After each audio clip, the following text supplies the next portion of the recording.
Selamat pagi.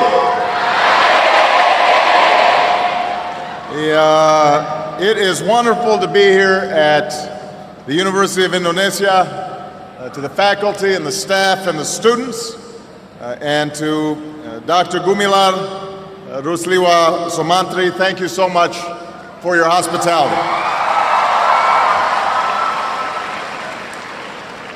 Assalamualaikum dan salam sejahtera. Thank you for this wonderful welcome.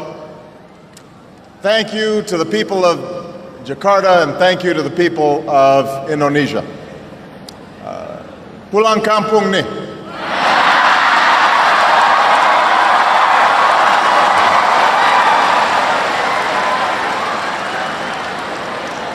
I am so glad that I made it back to Indonesia and that Michelle was able to join me. We had a couple of false starts this year, but I was determined to visit a country that's meant so much to me. And unfortunately, this visit is too short, but I look forward to coming back a year from now when Indonesia hosts the East Asia Summit.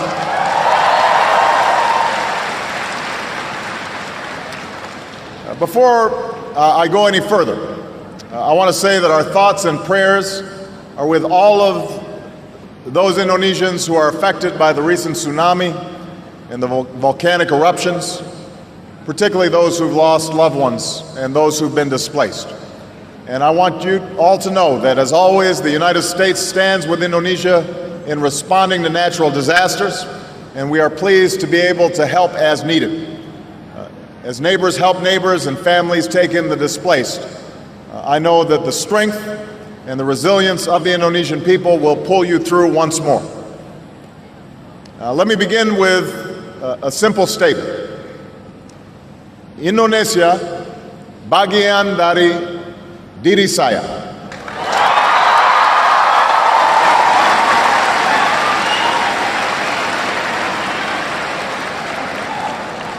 I first came to this country when my mother married an Indonesian named Lolo Soetoro. And as a young boy, I was coming to a different world. But the people of Indonesia quickly made me feel at home. Jakarta looked very different in those days. The city was filled with buildings that were no more than a few stories tall. This back in 1967, 68, most of you weren't born yet. The Hotel Indonesia was one of the few high-rises, and there was just one big department store called Sarina. That was it.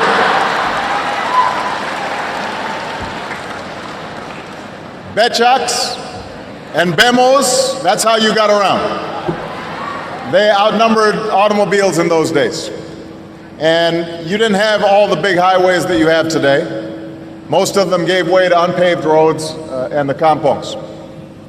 So we moved to Menteng Dalam, where, hey, some folks from Menteng Dalam right here. And we lived in a small house. We had a mango tree out front. And I learned to love Indonesia while flying kites and running along the paddy fields and catching dragonflies, buying sate and bakso from the street vendors. I still remember the call of the vendors. Sate. Yeah. I remember that. Bakso. Enak ya.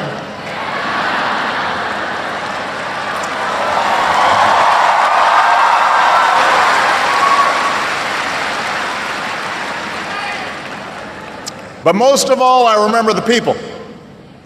The old men and women who welcomed us with smiles, and the children who made a foreign child feel like a neighbor and a friend, and the teachers who helped me learn about this country. Because Indonesia is made up of thousands of islands and hundreds of languages, and people from scores of regions and ethnic groups. My time here helped me appreciate the common humanity of all people.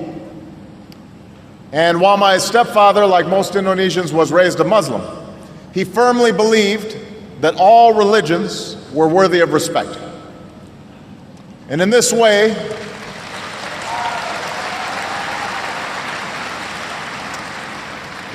he reflected the spirit of religious tolerance that is enshrined in Indonesia's constitution and that remains one of this country's defining and inspiring characteristics.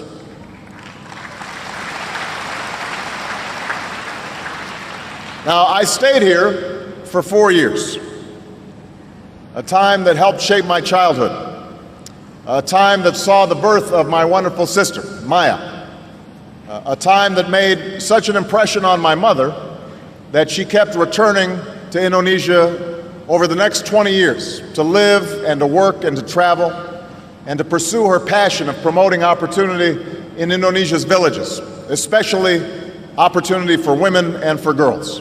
And I was so honored. When President Yudhoyono last night at the state dinner presented an award on behalf of my mother, recognizing the work that she did. And she would have been so proud because my mother held Indonesia and its people very close to her heart for her entire life.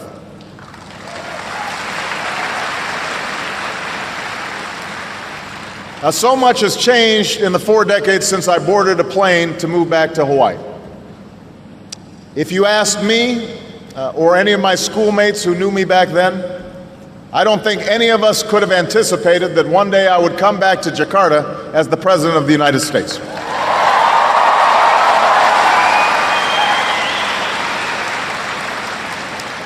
And few could have anticipated the remarkable story of Indonesia over these last 4 decades. The Jakarta that I once knew has grown into a teeming city of nearly 10 million, with skyscrapers that dwarf the Hotel Indonesia, and thriving centers of culture and of commerce. While my Indonesian friends and I used to run in fields with water buffalo and goats, a new generation of Indonesians is among the most wired in the world, connected through cell phones and social networks.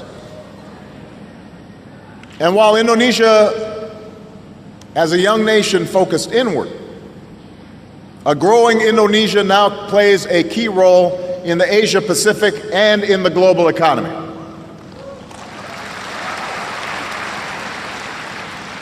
Now, this change also extends to politics. When my stepfather was a boy, he watched his own father and older brother leave home to fight and die in the struggle for Indonesian independence. And I'm happy to be here on Heroes Day to honor the memory of so many Indonesians who have sacrificed on behalf of this great country.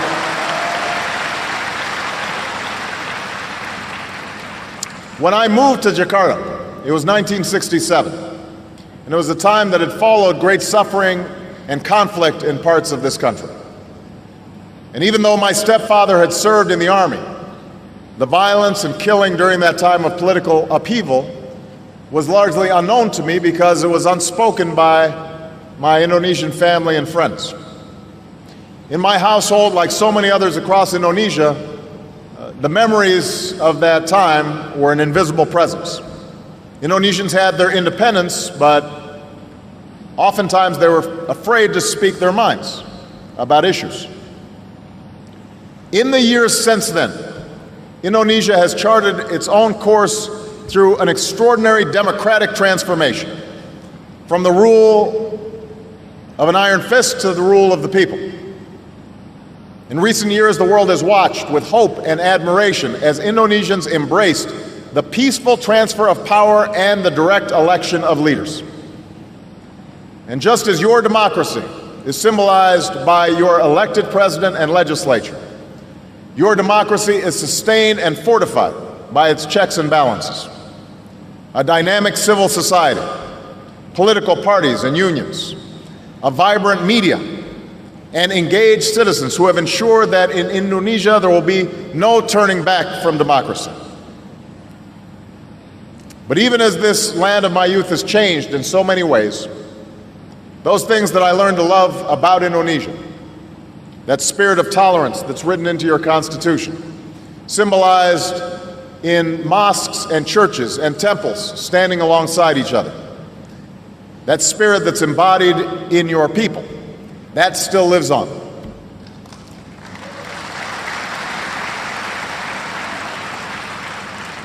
Bhinneka Tunggal Ika, unity in diversity.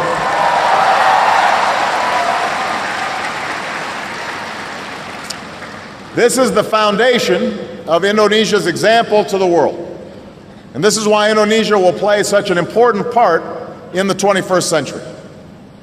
So today, I return to Indonesia as a friend, but also as a president who seeks a deep and enduring partnership between our two countries.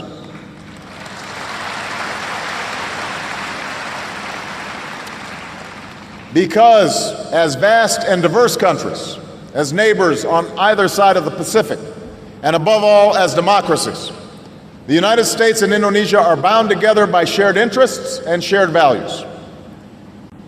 Yesterday, President Yudhoyono and I announced a new comprehensive partnership between the United States and Indonesia.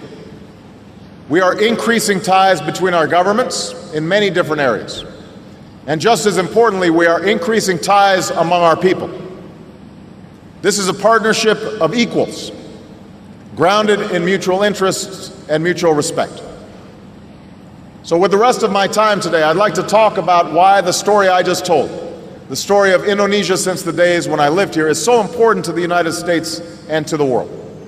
I will focus on three areas that are closely related and fundamental to human progress: development, democracy, and religious faith. First, the friendship between the United States and Indonesia can advance our mutual interest in development. When I moved to Indonesia, it would have been hard to imagine a future in which the prosperity of families in Chicago and Jakarta would be connected. But our economies are now global, and Indonesians have experienced both the promise and the perils of globalization, from the shock of the Asian financial crisis in the 90s to the millions lifted out of poverty because of increased trade and commerce. And what that means, and what we learned in the recent economic crisis, is that we have a stake in each other's success. America has a stake in Indonesia growing and developing, with prosperity that is broadly shared among the Indonesian people. Because a rising middle class here in Indonesia means new markets for our goods, just as America is a market for goods coming from Indonesia. So we are investing more in Indonesia, and our exports have grown by nearly 50%. And we are opening doors for Americans and Indonesians to do business with one another. America has a stake in an Indonesia that plays its rightful role in shaping the global economy. Gone are the days when 7 or 8 countries would come together to determine the direction of global markets. That's why the G20 is now the center of international economic cooperation, so that emerging economies like Indonesia have a greater voice and also bear greater responsibility for guiding the global economy. And through its leadership of the G20's anti-corruption group, Indonesia should lead on the world stage and by example in embracing transparency and accountability.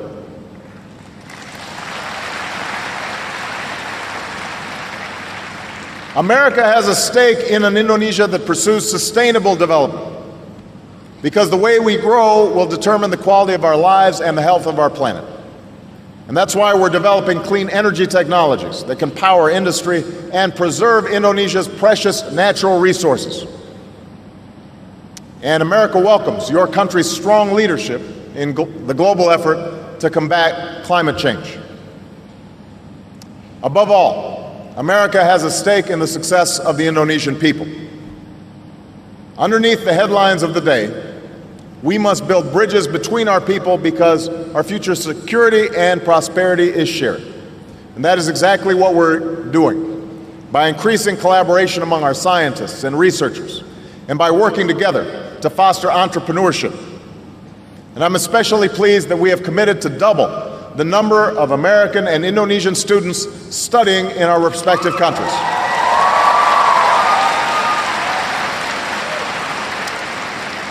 We want more Indonesian students in American schools, and we want more American students to come study in this country.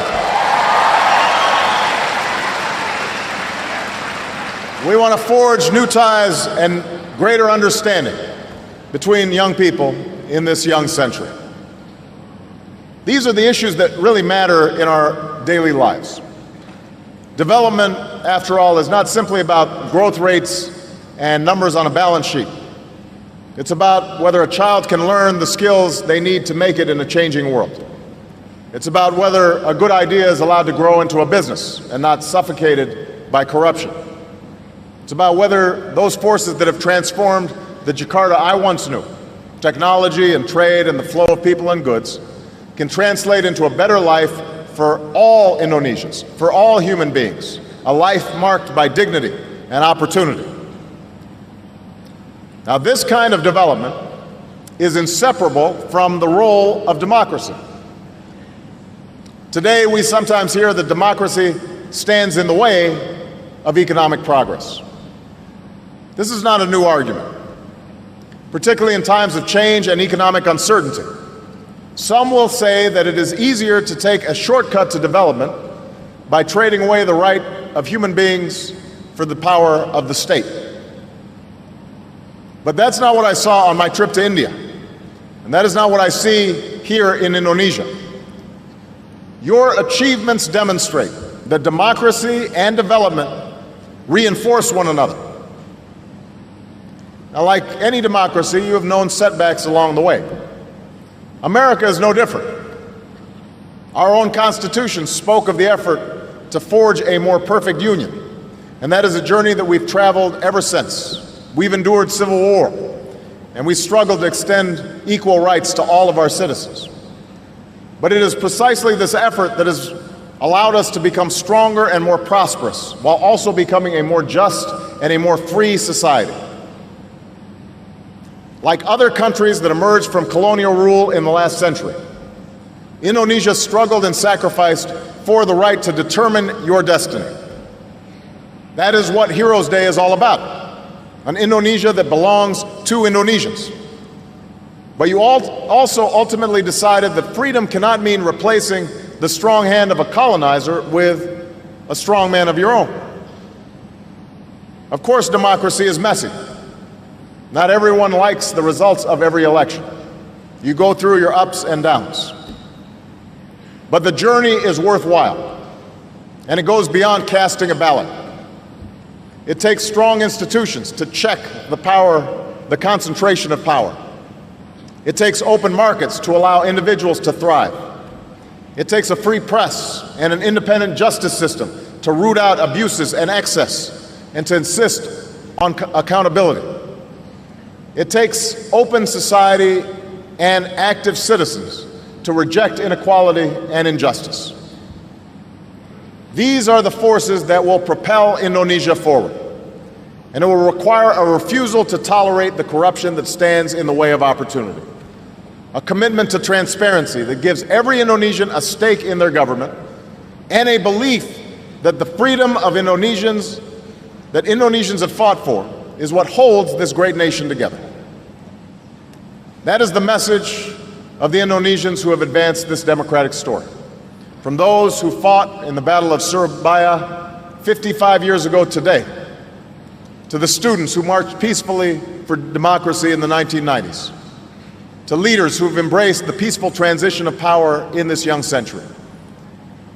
Because ultimately, it will be the rights of citizens that will stitch together this remarkable Nusantara that stretches from Sabang to Merauke. On insistence that every child born in this country should be treated equally, whether they come from Java or Aceh, from Bali or Papua, that all Indonesians have equal rights. That effort extends to the example that Indonesia is now setting abroad. Indonesia took the initiative to establish the Bali Democracy Forum, an open forum for countries to share their experiences and best practices in fostering democracy. Indonesia has also been at the forefront of pushing for more attention to human rights within ASEAN. The nations of Southeast Asia must have the right to determine their own destiny, and the United States will strongly support that right. But the people of Southeast Asia must have the right to determine their own destiny as well. And that's why we condemned elections in Burma recently that were neither free nor fair. And that is why we are supporting your vibrant civil society in working with counterparts across this region. Because there's no reason why respect for human rights should stop at the border of any country. Now, hand in hand, that is what development and democracy are about. The notion that certain values are universal. Prosperity without freedom is just another form of poverty.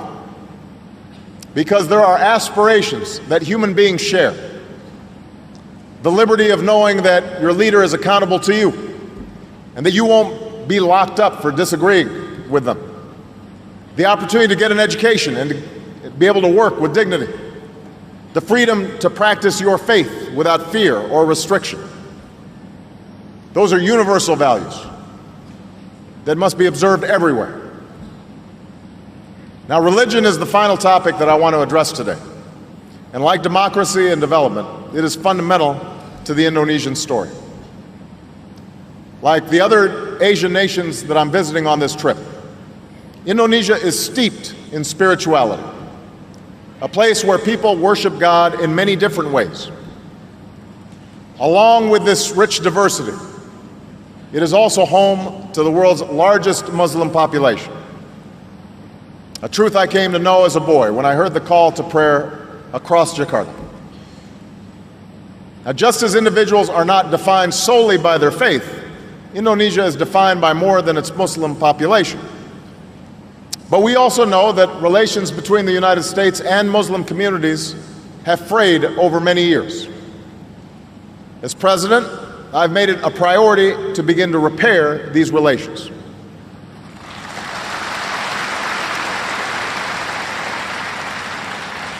As part of that effort, I went to Cairo last June, and I called for a new beginning between the United States and Muslims around the world, one that creates a path for us to move beyond our differences. I said then, and I will repeat now, that no single speech can eradicate years of mistrust. But I believed then, and I believe today, that we do have a choice. We can choose to be defined by our differences and give in to a future of suspicion and mistrust. Or we can choose to do the hard work of forging common ground and commit ourselves to the steady pursuit of progress. And I can promise you, no matter what setbacks may come, the United States is committed to human progress. That is who we are, that is what we've done, and that is what we will do. Now, we know well the issues that have caused tension for many years, and these are issues that I addressed in Cairo. In the 17 months that have passed since that speech, we have made some progress, but we have much more work to do.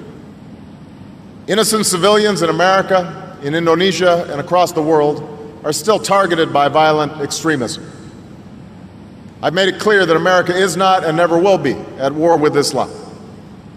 Instead, all of us must work together to defeat Al-Qaeda and its affiliates, who have no claim to be leaders of any religion, certainly not a great world religion like Islam.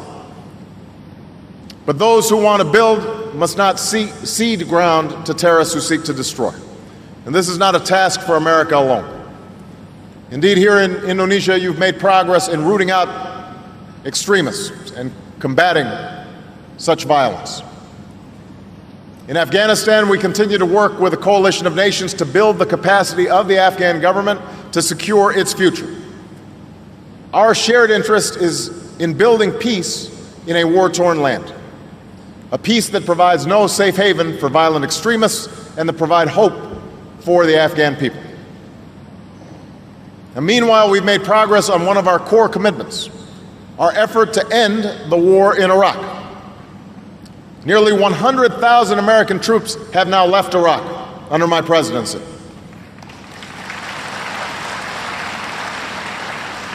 Iraqis have taken full responsibility for their security, and we will continue to support Iraq as it forms an inclusive government, and we will bring all of our troops home. In the Middle East, we have faced false starts and setbacks, but we've been persistent in our pursuit of peace. Israelis and Palestinians restarted direct talks, but enormous obstacles remain. There should be no illusion that peace and security will come easy. But let there be no doubt, America will spare no effort in working for the outcome that is just and that is in the interests of all the parties involved. Two states, Israel and Palestine, living side by side in peace and security. That is our goal.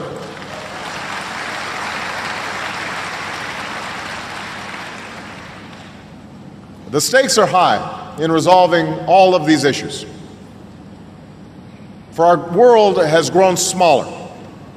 And while those forces that connect us have unleashed great opportunity and great wealth, they also empower those who seek to derail progress. One bomb in a marketplace can obliterate the bustle of daily commerce.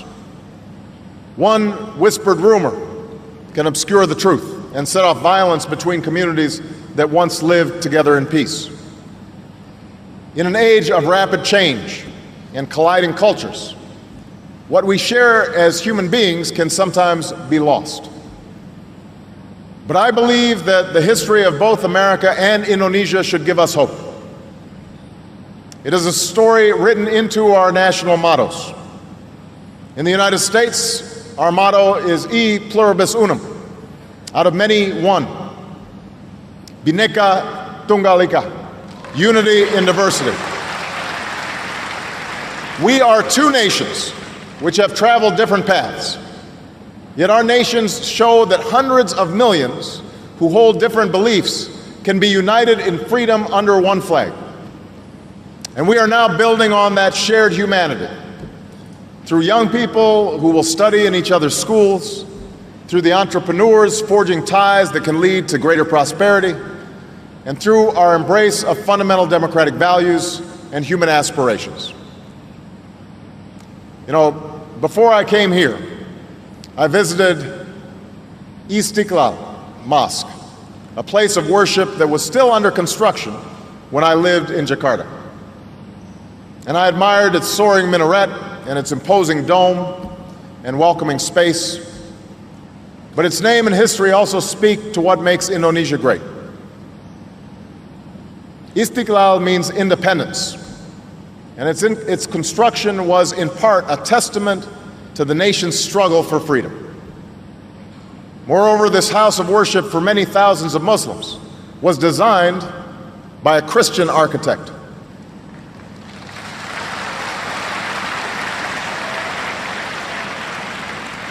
Such is Indonesia's spirit. Such is the message of Indonesia's inclusive philosophy, Pancasila. Across an archipelago that contains some of God's most beautiful creations, islands rising above an ocean named for peace, people choose to worship God as they please. Islam flourishes, but so do other faiths. Development is strengthened by an emerging democracy. Ancient traditions endure even as a rising power is on the move. This is not to say that Indonesia is without imperfections. No country is. But here we can find the ability to bridge divides of race and region and religion. That ability to see yourself in other people. As a child of a different race who came here from a distant country, I found this spirit in the greeting that I received upon moving here. Selamat datang.